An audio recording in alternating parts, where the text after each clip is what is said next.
Nous la connaissons tous et toutes. Elle en fait rêver plus d'un, en fait rager d'autres. Mais ce qui est certain, c'est que cette équipe ne nous laisse jamais indifférents. Fondée par Kameto et Prime, cette structure a pour objectif de révolutionner l'e-sport, du moins la vision que nous, simples moldus, en avons. On l'a fait avec la Carmine Corp et ceci n'est que le début. C'est un pari réussi, car aujourd'hui la Carmine Corp, K-Corp ou KC pour les plus intimes, a su tenir ses promesses envers ses supporters. À l'origine de son succès, la création d'une équipe League of Legends qui a réussi à qualifier la K-Corp en première division de la Ligue française de League of Legends. Allez, il faut finir maintenant. Il n'y a plus personne pour nous arrêter. BDS Academy nous ont battus 5 fois dans la saison. 5 fois à 0. Mais le jour J, le jour où ça compte, c'est la K-Corp qui l'emporte. Et c'est la K-Corp qui est back-to-back champion de LFL. Et si ce n'était que ça, ce serait bien mal connaître l'hydre à la tête de la structure. Très vite, Carmine réussit à créer une véritable image de marque, notamment grâce à du merchandising, des événements comme le KCX, sans parler des activités dans d'autres licences telles que Rocket League, Valorant, TFT, Street Fighter 6 ou encore Tekken, toujours avec la même énergie, portée par un seul slogan.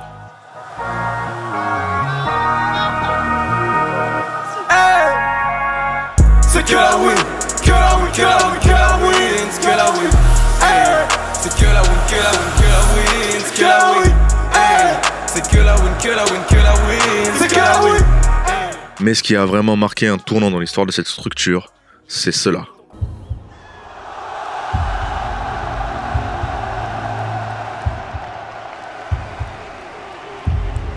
Vous vous rendez compte, avoir un stade, jusque-là c'était réservé au sport traditionnel.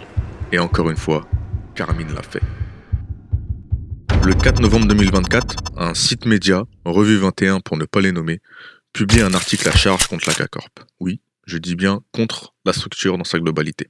L'article commence de manière plutôt neutre, avec une biographie de Carmine jusqu'au titre. Le stream chasse la réalité. À partir de là, je me suis dit que cet article ne serait pas si neutre que ça, et qu'il desservira non pas Prime ou Kameto, mais bien la K-Corp dans son ensemble. Et bonne pioche. La partie commence avec une introspection sur Kameto, son nom, prénom, lieu de naissance en France. Jusque-là, tout va bien. Mais on en précise aussi l'origine de ses parents. Gardez cela en tête car ce sera très utile pour la suite. L'article réduit donc Kameto à un petit banlieusard geek qui passe ses nuits à jouer et ses journées à travailler dans un taxiphone. Si je suis objectif et naïf, je me dis que c'est simplement une description. Mais à partir de ce moment-là, l'article devient empoisonné. Pour preuve, l'ère de la télé-réalité est révolue, celle des streams s'ouvre, la messe est dite, et la vanne du camion hydrocureur ouverte. L'article ne parlera plus que d'argent, réduisant l'activité de Kameto à une simple quête de profit. La suite concernant Prime est encore pire, un plan pour devenir riche. On rappelle également l'origine de la famille de Prime, qualifiée de modeste et originaire d'Algérie. L'article semble dépeindre sa vie comme une mise en scène. Il s'est fait connaître sur YouTube en se mettant en scène dans un récit à faire baver Hollywood, celui d'un jeune des quartiers qui a percé dans le football américain avant de se blesser, mais qui est parvenu, en croyant en lui, à déjouer la fatalité. Fin de citation. Un peu plus bas, l'article parle d'Arthur. Là, en contraste avec les deux dirigeants, c'est une ode qui lui est consacrée. Et c'est une bonne chose en réalité. Mais pourquoi ne pas en avoir fait autant pour Kameto et Prime ? Je me dois de vous lire la fin de l'article. Lorsque nous le rencontrons dans le sous-sol des locaux de la KC en juin 2024, la tempête est loin et les sujets tabous.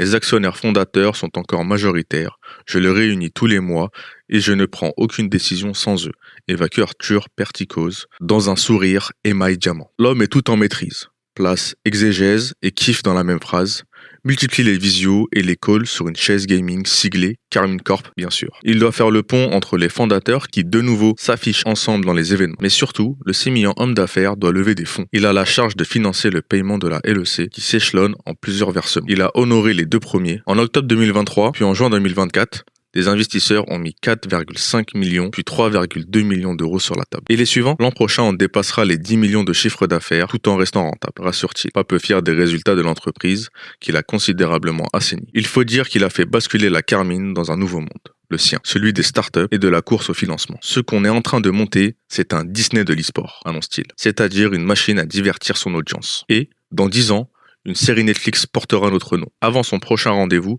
son attaché de presse lui suggère une pause. Il lui lâche dans un sourire « Mieux vaut pas », Si je m'arrête de courir, je tombe. La Carmine Corp aussi. Grosso modo, l'article est écrit pour diviser et affaiblir la K-Corp. Pourquoi ? C'est simple. La popularité de la K-Corp repose sur les fondateurs. Leur fanbase a alimenté celle de la Carmine pour qu'elle devienne ce qu'elle est aujourd'hui. Cet article évince complètement Kameto et Prime, sans parler de Côté, qui est complètement absent pour mettre en avant Arthur. C'est un jeu malin car il sème la division. Les deux fondateurs d'origine arabe ne savent pas gérer, donc l'occidental vient remettre de l'ordre dans tout ça, allant même jusqu'à retirer le mérite des fondateurs. Le pire, c'est que la partie que je viens de vous lire sous-entend qu'Arthur est à la manœuvre de ce débord médiatique, sans parler des fuites de documents d'avocats, des discussions internes, etc., qui sont sous-entendus dans cet article. Mon avis est que la cassée dérange, et il fallait absolument trouver un moyen de discréditer, de tenter d'y déceler de l'hypocrisie pour prouver que ce club n'est pas celui qu'il prétend être, et ainsi tenter d'éteindre la flamme, d'éteindre le feu de joie qui anime le cœur des supporters de la Carmine Corp.